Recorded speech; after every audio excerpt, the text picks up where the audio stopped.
Indian spices known world wide, वो tradition है हमारी और दुनिया में पसंद है। सो आइए आज देखते हैं कि इंडियन स्पाइसेस में जो टर्मरिक पाउडर है वो कितने कितने स्कोप में एक्सपोर्ट होती है, what are the countries being exported by India and उसका मतलब पोटेंशियल क्या है। Welcome in the K D Sushma channel and I hope you have subscribe the channel. If not, just subscribe the channel, share it and like it, and so we can interact with you in the more manner how about the international business and how you can grow the international business. Coming to the point about the turmeric powder, so आज का video turmeric powder पे है, जहाँ पे आपको ये भी पता होगा कि India is the highest growing potential of the turmeric and turmeric से टर्मरिक पाउडर निकलती है। टर्मरिक की मतलब स्पाइसेस में बहुत सारे अलग अलग तरह के मतलब यूजेस होते हैं। ऑलियो रेजिन्स भी किया जाता है, टर्मरिक ऑयल भी निकाला जाता है, पेस्ट होती है, इवन मतलब इतने सारे प्रोडक्ट जो निकलते हैं। What is the target segment for that? So I am not talking about the market but it is about the segment. So कोई भी प्रोडक्ट अगर आप मार्केट में लेके जाने वाले हो for the business purpose, you need to understand the segmentation of the product also. And in short, segmentation का मतलब क्या है कि वो कहाँ पे यूज होता है, कौन से इंडस्ट्री में यूज होता है, कौन से सेगमेंट में यूज होता है। सो टर्मरिक का यूज कौन कौन से सेगमेंट में किया जाता है?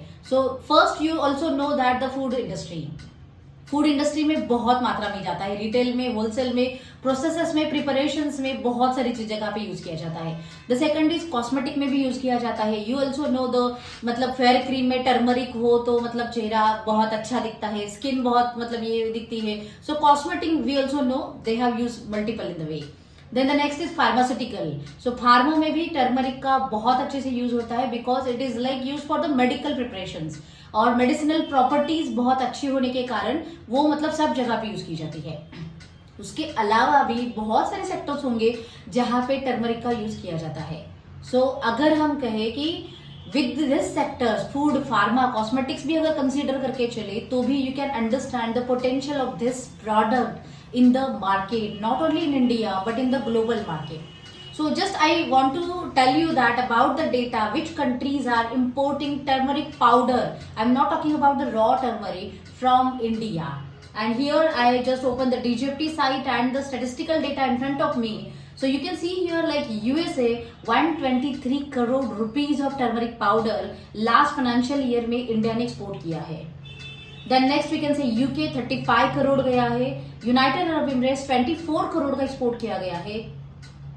Then South Africa 35 crore, Spain को इंडिया ने 13 करोड़ का एक्सपोर्ट किया है। Saudi Arabia 16 crore rupees of export. Russia we have exported 18 crore rupees of the turmeric powder. Netherland 45 crore rupees of turmeric powder. Libya, it is emerging market, we can say 11 crore rupees. Kuwait is also emerging market, 8 crore rupees. Japan 18 crore rupees of turmeric powder is exported. Indonesia 28 crore rupees. Yes, Germany 38 crore. France is 12 crore. And we can say Colombia is also there. Canada is also there, 13 crore rupees. Brazil 13 crore rupees. Belgium is 19 crore rupees. And yes, Australia 15 crore rupees. So ये जो मैंने अभी जो figures आपको बताए that is for the like जो top market है अभी इंडिया एक्सपोर्ट कर रहा है and what is the percentage of the things India is exporting to that market. जितने भी नाम मैंने कंट्री के लिए, वहां से क्या पता चला, वहां पे एक तो ज्यादा से ज्यादा डेवलप मार्केट आपको ज्यादा पता चला होगा। नेदरलैंड को हम भेजते हैं, स्पेन को भेजते हैं, रशिया को जाता है, यूएसए को जाता है, UK is also the market, Indonesia होगा।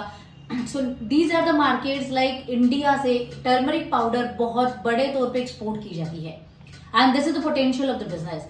If you want to start the turmeric export business, what are the documentations are needed? Yes, you need to have the basic documents of the export business. That is like you open your company, PAN card, current account, IEC code, then RCMC.